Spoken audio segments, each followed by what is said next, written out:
Pria ini dipukuli oleh istrinya setiap hari karena dia tidak bisa mendapatkan uang. Dia tampak seperti orang yang lemah, tetapi sebenarnya dia adalah komando kelas 1 Korea saat itu. Setiap kali dia bertindak, dia menyelesaikan tugas dengan sangat baik, menjadi idola di mata pasukan komando lainnya. Tapi ini tidak membuat dia bahagia. Karena ia selalu bercita-cita menjadi seorang seniman. Jadi seseorang yang begitu lelah melawan kehidupan seperti dia, dalam satu pelarian. Sengaja berpura-pura menjadi perangkat rusak, meskipun payung penyelamat tidak bisa membukanya, jatuh langsung ke laut. Organisasi, setelah mengetahui hal ini, diam-diam mengadakan pemakaman untuknya. Bos patah hati untuk pria pemberani ini.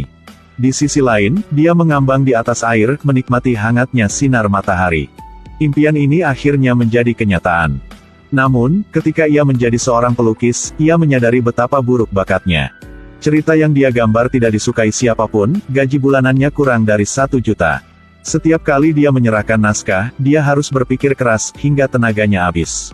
Sangat sulit untuk memposting cerita secara online, dan semuanya menerima komentar makian dari netizen. Ada komentar yang mengatakan bahwa menggambar dengan kaki lebih baik daripada dia menggambar. Melihat komentar kebencian seperti itu membuat dia sangat tertekan, dia ingin menggambar banyak cerita bagus juga. Sampai suatu hari, putrinya yang bebas memberinya ide. Atau mungkin ayah menggambar kisah hidupmu, ayah. Dia pernah memikirkannya, tetapi dia tidak berani. Karena pengalamannya sebelumnya adalah rahasia negara, tidak bisa diungkapkan. Sambil berpikir, dia menerima panggilan telepon. Seperti ya editor. Katanya cerita kamu jelek banget, komentar kebencian sudah mencapai 2000, jangan posting lagi. Kemudian dia menutup telepon, tidak memberinya kesempatan untuk memohon. Karena pengangguran, dia hanya melamar pekerjaan di lokasi konstruksi. Siapa yang mengira mandor memandangnya dengan tidak baik, jadi dia membuat alasan untuk mengatakan malas, dan bahkan menyemprotkan air padanya. Setelah bekerja, dia sendirian di rumah ditemani dengan alkohol, membuka komputernya dan melihat banyak komentar yang memarahinya dengan buruk. Akhirnya, dia tidak tahan lagi, dia mengeluarkan penanya, memarahi dan menuliskan pengalamannya. Setelah menggambar, dia secara alami terinspirasi, tinggal di kamar untuk berlatih beberapa pukulan, lalu berbaring dan tertidur. Keesokan harinya ketika dia bangun, dia melihat makanan yang sangat lezat diletakkan di atas meja, atap rumah buat untuknya. Apakah dia minum obat yang salah? Dia suapin makanya. Cerita yang baru saja kamu gambar benar-benar gila. Tunggu, ceritanya baru saja menggambar. Dia segera masuk ke kamar, hanya untuk mengetahui bahwa cerita yang dia gambar kemarin tidak hanya diposting oleh istrinya dengan nyaman. Juga sedang diunduh dengan liar, komentar seperti hujan. Ini menjadi masalah besar kali ini. Dia dengan cepat pergi ke editor dan meminta editor untuk menghapus artikel itu. Editor bertanya apakah dia gila, cepat pulang dan terus menggambar, menendangnya keluar dari kantor. Dia baru saja harus kembali ke rumah, sekarang tiba-tiba mulai hujan. Dia mengambil payung dan pergi ke sekolah untuk menjemput putrinya, dan sebagai hasilnya, dia melihat putrinya berjalan dengan seorang teman. Ayah gadis itu berpakaian sopan dan mengendarai mobil yang bagus untuk menjemputnya, lalu dia melihat penampilannya. Dia tidak lagi memiliki keberanian untuk melambai kepada putrinya, jadi dia diam-diam membiarkan orang lain membawa pulang putrinya. Setelah kembali ke rumah, ketika dia sedang bersih-bersih, dia tidak sengaja melihat buku harian putrinya. Itu tertulis di sana karena keluarganya terlalu miskin sehingga dia juga ingin mendapatkan uang untuk membantu orang tuanya. Melihat kata-kata ini membuat dia merasa malu. Dia memutuskan, jika cerita saya sudah populer, saya akan membuatnya populer juga. Tidak lama kemudian, dia selesai menggambar halaman demi halaman. Jadi bab 2 telah keluar masih hangat. Benar saja, keesokan harinya cerita itu muncul kembali. Di bus, di persimpangan jalan, semua orang menonton cerita dia. Bahkan murid-murid istrinya diam-diam menonton di kelas. Beberapa hari kemudian, dia memberi putrinya kejutan, membelikannya alat musik listrik baru. Seluruh keluarga sangat senang, siapa tahu bahaya itu perlahan datang. Ternyata komik populer yang dia gambar dilihat oleh bosnya. Bos segera membawa berita ini ke Departemen Intelijen. Seseorang mengatakan bahwa orang ini pasti terkait dengan agen yang meninggal sebelumnya. Terlebih lagi, tindakan orang ini merupakan pengkhianatan. Jadi bos segera pergi ke tempat cerita itu diterbitkan, menggunakan kekuatan untuk mengancam, dan menemukan alamatnya.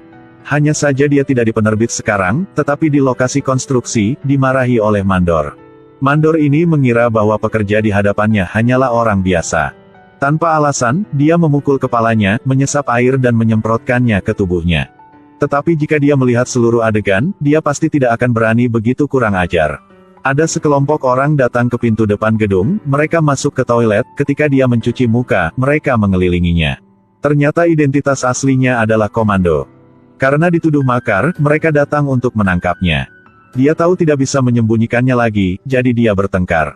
Seorang komando berpengalaman seperti dia, bagaimana orang-orang ini bisa melawan, sehingga mereka tidak akan memiliki kesempatan untuk bergerak. Dalam waktu kurang dari 1 menit, itu benar-benar terpecahkan. Adegan ini terlihat oleh mandor yang pergi ke toilet di dekatnya. Mandor sangat takut sehingga anggota tubuhnya lemah dan dia tidak berani bergerak. Jadi dia melakukan beberapa pukulan di depannya, membuat mandor menangis diam-diam, berhenti menggertak orang lain. Dia juga tidak ingin cari masalah dan pergi. Setelah pulang, hal pertama adalah menelepon istri. Sejujurnya, dia adalah seorang komando, sekarang identitasnya telah terungkap dan dia sedang diburu, dia harus segera mengemasi barang-barangnya dan pergi. Istrinya, tentu saja tidak percaya dan menutup telepon dengan marah. Saya baru saja mengepak barang-barang saya, tiba-tiba 2 bom asap beracun dilemparkan ke dalam. Dia dengan cepat mengambil barang-barangnya untuk menutupi hidungnya, 2 agen mendobrak pintu. Dia kehabisan jalur jadi saya harus melawan 2 orang itu. Tapi pria di belakangnya menembakkan pistol setrum ke arahnya, membuatnya pingsan. Ketika dia bangun, dia berada di ruang interogasi. Bos masuk, dengan marah bertanya mengapa dia membawa rahasia nasional untuk menggambar komik untuk mengungkapkannya keluar, bertanya apakah dia mata-mata atau bukan. Dia bilang dia menggambar cerita untuk mencari nafkah tetapi sekarang sulit untuk membuktikan bahwa dia tidak bersalah. Saat interogasi masih belum selesai, teleponnya berdering lagi.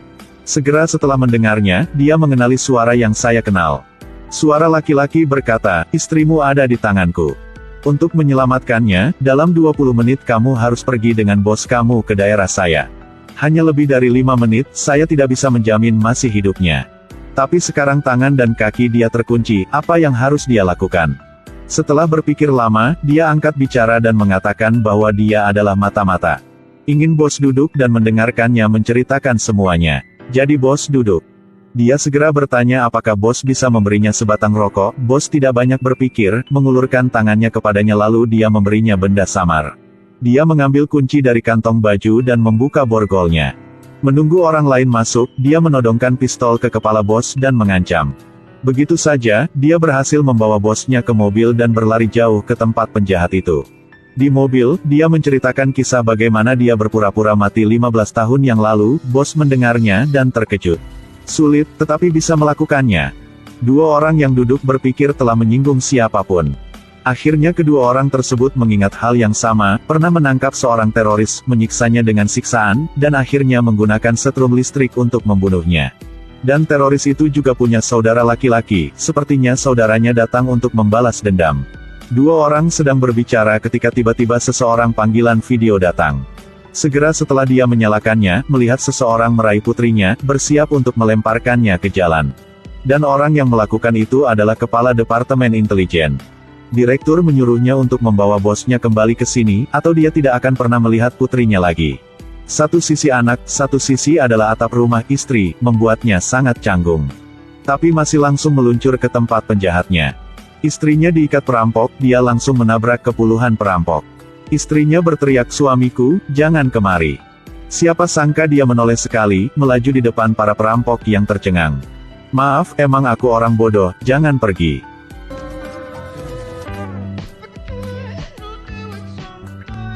Langkahnya ini membuat nama penjahat itu juga tak terduga. Istrinya juga sangat marah sehingga ingin mengambil nyawanya. Apakah kamu masih suamiku, Nu, Pagadi? Ternyata bukan hanya istrinya yang ditangkap, tapi juga putrinya. Dalam situasi yang mendesak, dia hanya perlu menelepon untuk bernegosiasi dengan penjahat itu, bisa tunggu sebentar, saya akan datang dan menyelamatkan istrinya. Kemudian dia bergegas menyelamatkan putrinya. Akibatnya, di tengah jalan, putrinya mengirim SMS lagi yang mengatakan bahwa dia diselamatkan oleh orang lain. Ternyata pada saat putrinya diikat, sahabatnya Zain tidak enak dipandang. Dia pura-pura bilang anak temanya ingin ke toilet, lalu bawa anak temanya kabur. Mereka bertiga dengan cepat bertemu satu sama lain, sebelum berangkat untuk menyelamatkan istrinya, dia masih ingin melakukan satu hal. Jadi dia berbalik dan meninju Zain beberapa kali dan mengatakan kepadanya bahwa dia bisa menipu mereka. Kamu ingin menangkapku tetapi aku memukulmu dan melarikan diri, katakan saja. Benar saja, ketika direktur menemukan Zain, dia percaya bahwa Zain tidak mengkhianatinya. Di sisi lain, dia dan bosnya pergi.